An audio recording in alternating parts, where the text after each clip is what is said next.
Hi there, I'm here to talk to you about Google Classroom and installing this on your Apple phone.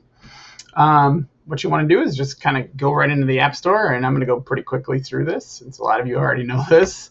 And you're going to get your Google Classroom. Now, don't be fooled by the 1.7 rating there. That is from our quarantine time. A lot of students have downgraded the app to 1 star, and as a result, many low ratings for this product.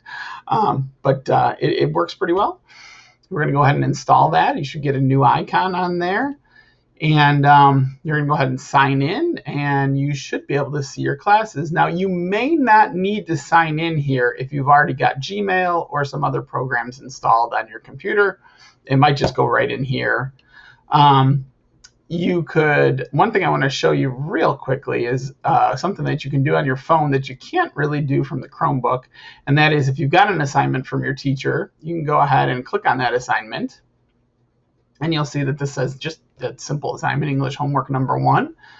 If you click and that little drop down arrow there, the little drop up arrow, I should say, you should see that it'll let you access your drive. But one of those things is that you can use your camera. So if you've done some work on paper or on a whiteboard, this is maybe a first grade assignment, but kind of give you an idea here, and you can submit that photo and mark as done. You can add a private comment if you want to your teacher, and you're all set, and you've got your homework submitted.